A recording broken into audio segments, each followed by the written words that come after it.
تفسیر ضیاء القرآن 14واں پارہ۔ بسم اللہ الرحمن الرحیم۔ سورہ نحل آیت نمبر 77۔ وَلِلَّهِ غَيْبُ السَّمَاوَاتِ وَالْأَرْضِ وَمَا أَمْرُ السَّاعَةِ إِلَّا كَلَمْحِ الْبَصَرِ أَوْ هُوَ أَقْرَبُ إِنَّ اللَّهَ عَلَى كُلِّ شَيْءٍ قَدِيرٌ۔ ترجمہ، اور اللہ تعالیٰ ہی جانتا ہے آسمانوں اور زمین کی مخفی باتوں کو، اور نہیں قیامت برپا ہونے کا معاملہ مگر جیسے آنکھ تیزی سے جھپکتی ہے یا اس سے بھی جلد۔ بے شک اللہ تعالیٰ ہر چیز پر پوری قدرت رکھتا ہے۔ سورہ نحل آیت نمبر 77 کے پہلے حصے کی تفسیر۔ سابقہ آیات میں بتوں کی بے بسی اور اللہ تعالیٰ کی عظمت و کمال کو بڑے دل نشین پیرائے میں مثالیں دے کر سمجھایا گیا تھا۔ اب اللہ تعالیٰ کے علم اور قدرت کی دلیل پیش کی جا رہی ہے کہ اللہ تعالیٰ کی وہ ذات ہے کہ آسمانوں اور زمینوں کے تمام غیبوں کو جاننا اسی کے ساتھ مخصوص ہے۔ کوئی انسان اپنے حواس کے ذریعے یا اپنی عقل کے زور سے ان کو نہیں جان سکتا۔ غیب اسے کہتے ہیں جس کا ادراک نہ حواس سے ہو سکے اور نہ عقل سے۔ غیب پر مطلع ہونے کا ایک ہی ذریعہ ہے کہ اللہ تعالیٰ خود کسی کو غیب پر مطلع کر دے، یعنی اللہ تعالیٰ کی تعلیم کے سوا کوئی بھی غیب نہیں جان سکتا۔ علامہ ابن کثیر لکھتے ہیں کہ علم غیب اللہ تعالیٰ کے ساتھ مختص ہے، کوئی بھی اس پر آگاہ نہیں ہو سکتا بجز اس کے کہ اللہ تعالیٰ خود آگاہ فرما دے۔ سورہ نحل آیت نمبر 77 کے بقیہ حصے کی تفسیر۔ مگر جیسے آنکھ تیزی سے جھپکتی ہے یا اس سے بھی جلد، اور اس کی قدرت کا یہ عالم ہے کہ جب وہ قیامت برپا کرنا چاہے گا تو اس زمین و آسمان، شمس و قمر، پہاڑوں اور سمندروں کو درہم برہم کرنے کے لیے صدیاں یا سال یا مہینے درکار نہیں ہوں گے، بلکہ کم سے کم مدت جس کا تم تصور کر سکتے ہو وہ لمح البصر ہے، تیزی سے دیکھنا۔ اتنا وقت بلکہ اس سے بھی کم وقت میں یہ سب کچھ زیر و زبر ہو جائے گا۔ جس کے علم کا یہ حال ہے اور جس کی قدرت کا یہ عالم ہے وہی خدائے برحق اور معبود برحق ہے۔ سورہ نحل آیت نمبر 78۔ واللہ اخرجکم من بطون امہاتکم لا تعلمون شیئا وجعل لکم السمع والابصار والافئدۃ لعلکم تشکرون۔ ترجمہ، اور اللہ تعالیٰ نے تمہیں نکالا تمہاری ماؤں کے شکموں سے اس حال میں کہ تم کچھ بھی نہیں جانتے تھے، اور بنائے تمہارے لیے کان اور آنکھیں اور دل تاکہ تم ان بیش بہا نعمتوں پر شکر ادا کرو۔ سورہ نحل آیت نمبر 78 کی تفسیر۔ اسی علیم و قدیر کی نوازش ہے کہ اس نے تم کو انسان کی شکل میں پیدا فرمایا، اور جب تم پیدا ہوئے تھے تو تمہاری نادانی کا یہ حال تھا کہ تم اپنی ماں کو بھی نہیں پہچان سکتے تھے، جس کے شکم میں تم ایک عرصہ گزار کر آئے تھے۔ اسی خالق نے تمہیں ظاہری حواس، کان، آنکھیں وغیرہ بھی بخشیں، اور اسی نے تمہیں سوچنے اور سمجھنے کی استعداد بھی مرحمت فرمائی تاکہ تم اپنے خالق و مالک کی عنایات بے پایاں کا اعتراف کرو اور اس کا شکر ادا کرو۔ افئدۃ جمع ہے فؤاد کی، جیسے غراب کی جمع اغربۃ ہے۔ امہات ام کی جمع ہے، چاہیے تو یہ تھا کہ اس کی جمع امات ہوتی، لیکن تاکید کے لیے ہا بڑھا دی۔ سورہ نحل آیت نمبر 79۔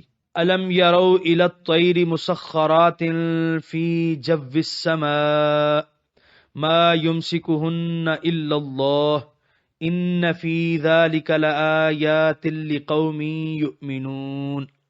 ترجمہ، کیا انہوں نے کبھی نہیں دیکھا پرندوں کی طرف کہ وہ مطیع اور فرمانبردار بن کر اڑ رہے ہیں فضائے آسمانی میں، کوئی چیز انہیں تھامے ہوئے نہیں بجز اللہ تعالیٰ کے۔ بے شک اس میں کھلی نشانیاں ہیں ان لوگوں کے لیے جو ایمان لائے ہیں۔ سورہ نحل آیت نمبر 79 کے پہلے حصے کی تفسیر۔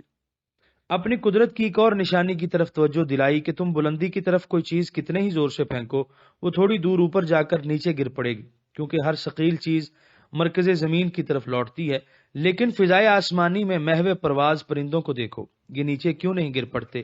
زمین کی کشش ثقل ان کو اپنی طرف کیوں نہیں کھینچ لاتی؟ وہ کون ہے جس نے پرندوں کو ایسے بازو، ایسے پر اور ایسے دم بخشے ہیں کہ وہ ہوا کی وسعتوں میں گھنٹوں پرکشا رہتے ہیں؟ کیونکہ پرندوں کے جسم کی مخصوص ساخت، ان کے بازو اور پر سب اللہ تعالیٰ کے بنائے ہوئے ہیں، اس لیے ان کو ہوا میں معلق رہنے کی نسبت اللہ تعالیٰ کی طرف کی گئی ہے۔ سورہ نحل آیت نمبر 79 کے بقیہ حصے کی تفسیر۔ بے شک اس میں کھلی نشانیاں ہیں جن ایمان والوں کے لیے پرندوں کی حیات ترکیبی میں آیات و علامات تھیں وہ تو پتنگ اڑا کر ہی خوش ہوتے رہے، اور دوسری قوموں نے اس رہنمائی سے فائدہ اٹھا کر طیارے اور معلوم نہیں کیا کیا بنا کر فضا کو مسخر کیا اور وہاں اپنے جھنڈے گاڑ دیے۔ سورہ نحل آیت نمبر 80۔ واللہ جعل لکم من بیوتکم سکنا وجعل لکم من جلود الانعام بیوتا تستخفونها یوم ضعنکم ویوم اقامتکم ومن اسوافها وأشعارها اثاثا ومتاعا الى حین۔ ترجمہ، اور اللہ تعالیٰ ہی نے اپنے فضل و کرم سے بنا دیا ہے تمہارے لیے تمہارے گھروں کو آرام اور سکون کی جگہ، اور بنائے ہیں تمہارے لیے جانوروں کے چمڑوں سے گھر یعنی خیمے جنہیں تم ہلکا پھلکا پاتے ہو سفر کے دن اور اقامت کے دن، اور اسی نے بنائے ہیں بھیڑوں کے صوف اور اونٹوں کی اون اور بکریوں کے بالوں سے مختلف گھریلو سامان اور استعمال کی چیزیں ایک وقت مقرر تک۔ سورہ نحل آیت نمبر 80 کی تفسیر۔ اب ان انعامات کا ذکر فرمایا جن سے ہر شخص ہر وقت مستفید ہوتا ہے، لیکن کثرت استعمال کی وجہ سے ان کی اہمیت کا احساس بہت کم ہوتا ہے، اور حقیقت یہ ہے کہ آسانی اور سہولتیں جن کو ہم خاطر ہی میں نہیں لاتے اگر ہم سے چھین لی جائیں تو زندگی گزارنا دوبر ہو جائے۔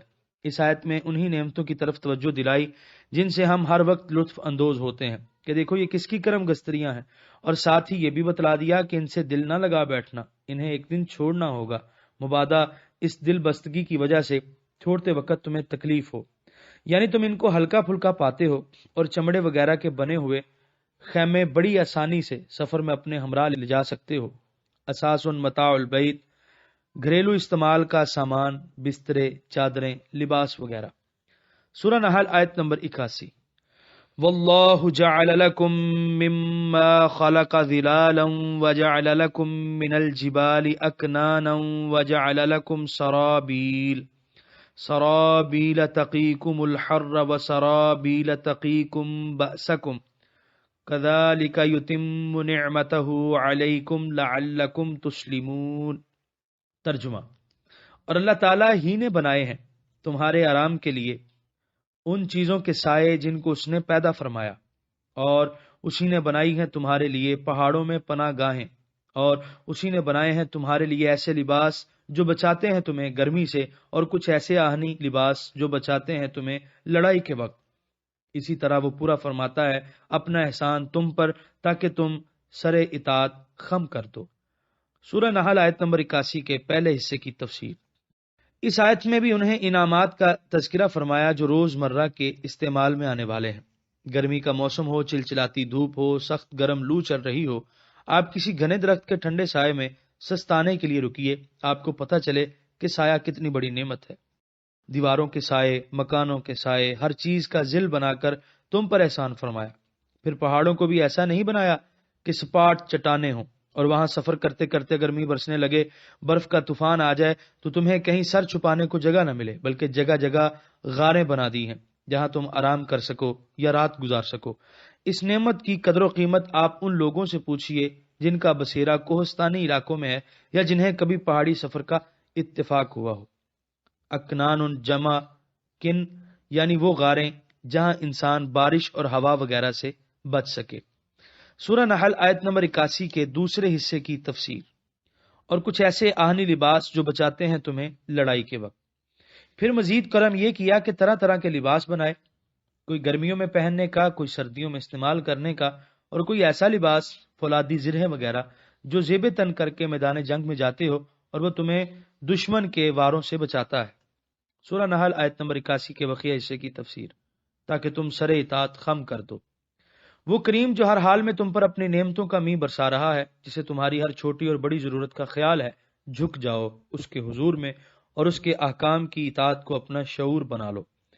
احسان شناسی کا یہی تقاضا ہے اور تمہیں یہی بات زیب دیتی ہے۔ سورہ نحل آیت نمبر 82۔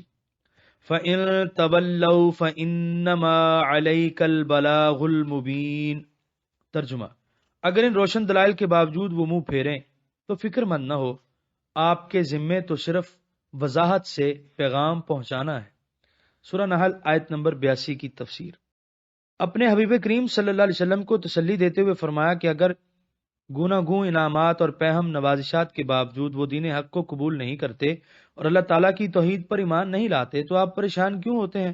آپ کا جو فرض تھا وہ آپ نے بحسن وجوہ ادا فرمایا۔ سورہ نحل آیت نمبر 83۔ یعرفون نعمت اللہ ثم ینکرونها واکثرهم الکافرون۔ ترجمہ، وہ پہچانتے ہیں اللہ تعالیٰ کی نعمت کو، اس کے باوجود وہ انکار کرتے ہیں اس کا، اور ان میں سے اکثر لوگ کافر ہیں۔ سورہ نحل آیت نمبر 83 کی تفسیر۔ ان کے اس انکار کی وجہ یہ نہیں کہ آپ نے انہیں صحیح طور پر سمجھایا نہیں یا وہ اپنے رب کے احسانات سے بے خبر ہیں۔ آپ نے خوب سمجھایا اور انہوں نے اچھی طرح سمجھ بھی لیا، لیکن وہ دانستہ کفر و شرک سے چمٹے ہوئے ہیں۔ یہاں پر 14ویں پارے کا 17واں رکوع مکمل ہوا۔